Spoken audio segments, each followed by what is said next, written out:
Doctor of Law Reuben Yeroushalmi, more than 30 years of experience and successful cases. Zealous advocate specializing in class actions and citizen enforcement.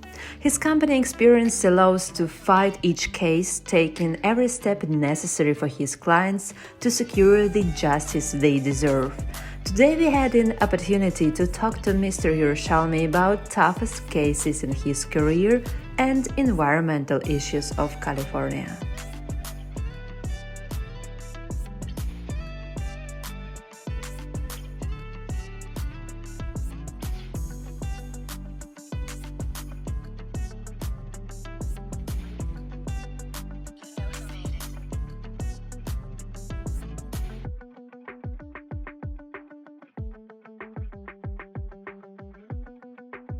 What was the toughest case that you had? Just can you name it? Yes, the rice manufacturers were actually, my clients tested hundreds of different rice products, and when they sued some of them that had high level of toxic chemicals in them, this rice commission, a quasi-governmental agency, and Rice Federation sued my client, where they had millions of dollars a year and armies of lawyers fighting our client. What they wanted to do, they wanted to say, hey, we want the court to say that no rice in California should ever have warnings or in effect be cleaned up, because if you get 26 brands, and even if one of them is poisonous, you average it with the rest of 25 brands that's not poisonous, it averages out, so it's really, it shouldn't matter, which didn't make sense. So they offered us money, a lot of money, and they also said, look, we're going to come and try to get our money from you guys because we're spending millions of dollars in fees. So after they settled after 4 or 5 years, then we had to... 5 years? 5 years, but it didn't end there. So there are some people who didn't want to continue and not abide by the terms, where they had to put warnings above certain level. What is the most, it was the most expensive case? It's one of the most expensive cases ever built. A lot.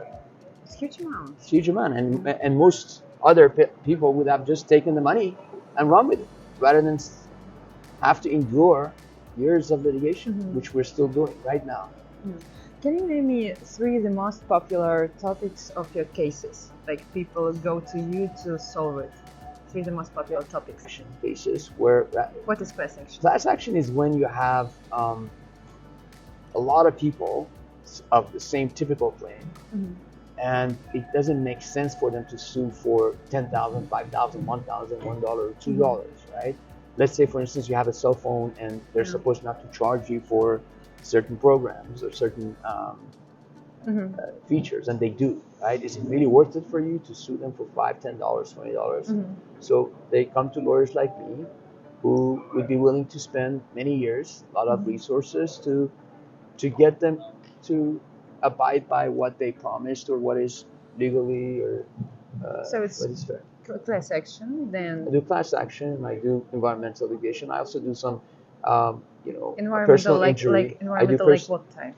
Environmental, like I've had cases against ExxonMobil for water contamination. What it deals with, like in which way?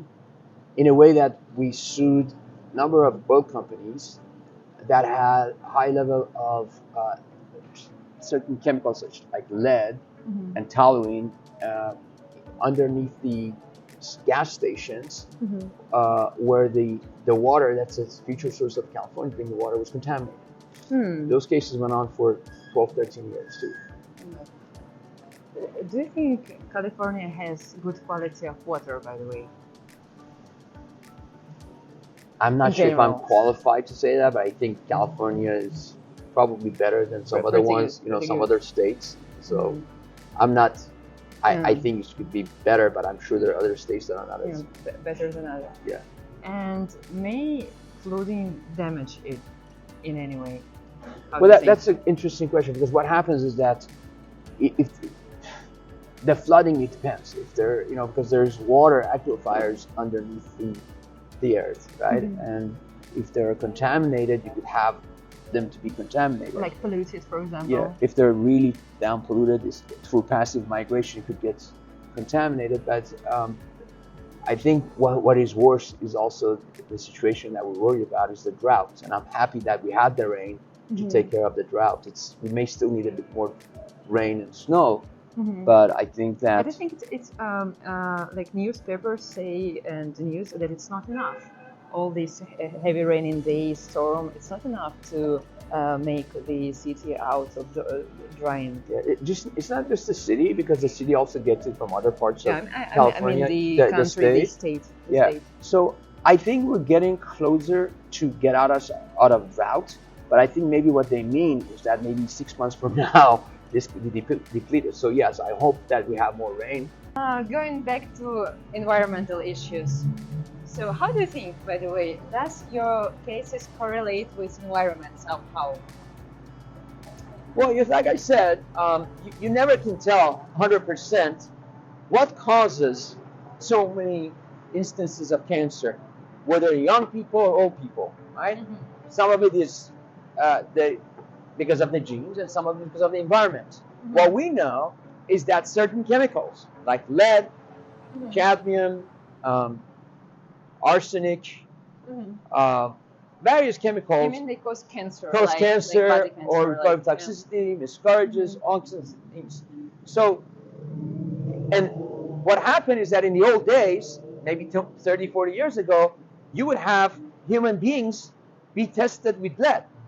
But nowadays, you have animals. So what the companies are saying now is that if a chemical causes cancer or reproductive issues, it doesn't mean in animals, it doesn't mean it does it in human beings. So that's an interesting but yet unfortunate twist, is where sometimes they can, not all judges, but in some judges, that just because the chemical causes cancer in human being, it doesn't mean, I'm sorry, in animal, it doesn't mean that it will necessarily cause cancer in human beings.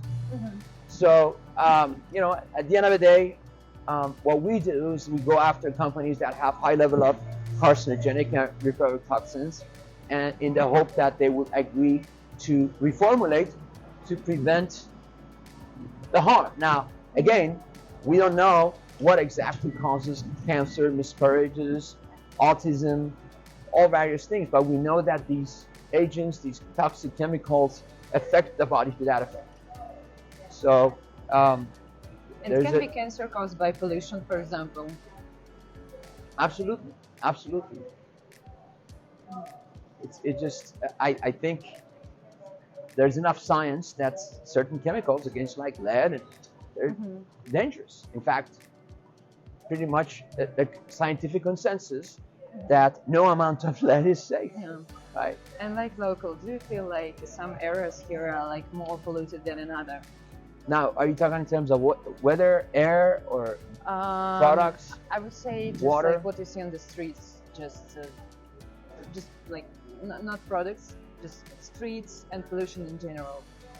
Well, I think California is a bit better. I think U.S. has made a dent in terms of at least not allowing lead gasoline 20, 30 years ago. That's better. There's some countries that they still allowing lead in their fuel, car fuel, and they're more polluted. In terms of other pollutions, it's tough to say. I still think we could do better. Yeah. Talking back about my favorite questions about electricity grids, how do you think after heavy rains, after storms, for example, you or some of your relatives or friends, does it have any issues with electricity, like some problems, or it's switched off when you're, for example, you have your own house? Do you feel it here? Well, fortunately I didn't, but I've heard people who did. Yes. Here in California or in some other states? Here in California, to a lesser degree in Los Angeles, but you've had it more in Northern California. In Northern California, yes. Because it happens more there, like heavy rains. Heavy rain, snowfall. And why the government doesn't work on this system? Because it's old, it's from previous century. Just look at the power grid over there. It doesn't do anything with it. It's just from the 19th century. It's made of wood. It's very cheap, but it's very expensive in maintenance. Why? Why they don't put money here? Why they don't install new facilities here? I think you're asking a question that delves into politics. I think because politicians have priorities based on what their agenda is. The agenda is getting reelected again, the campaign. So they address things as they have to, or they should, or sometimes they may not care. Sometimes they're too busy. So it's a combination of everything. I think there are more pressing issues such as homelessness that they're not addressing enough that make this issue So even that less is not urgent. that important. That is I'm not on saying the it's not list. important. I'm saying a lot of things that they need to prioritize and take care of, and unfortunately they're not doing a very good job. So and people they're not bothered of it. So if it is still here and Well, I think they could be bothered, but when you have all these other things going on, high taxes, the COVID. but the taxes here are huge. I know, and they're people huge. pay for their living, for their like electricity, and it's still here. It's huge. It's huge. The state of California has one of the highest income tax. um, the counties have their own taxes, depending on the city where you live. The city has taxes, so it's very high. And the rate of crime is getting worse. So there are a lot of maybe issues. it takes time. It takes time to solve. I hope for the better, because the crime issue is getting worse. There, like Thank you in so Beverly much. Hills, you have almost a daily news of robberies. Yeah, it's much seen on TV. Yeah, I see what you mean. It's more about like homeless people, more about robbery. It's not the thing that is like damages people's lives. Yeah, But just that sometimes you just see these damaged roads, all these trees on the roads, all the children are walking here with their like families. It's also a question to deal with. so the trees on the street sometimes the reason why is because it's not a normal phenomenon because we don't have a lot of rain. Usually the tree We are not well prepared for they're it. not well prepared for it. That's what it is. That's why you see when we had some heavy rain going on for even in LA for a few days, maybe over a week. Like it was like Yeah. So 5 days before. and when they're not ready, they just they're not ready. Yeah, so it takes time. They were more concerned, and it is very concerning about the drought that we've had for over years now. Reuben, thank you so My much pleasure. for your time. Thank you. It was nice meeting you, nice talking to you, and I hope that this information will help to improve something. I hope so. Yeah, thank Thank you you. so much. Thank you very much.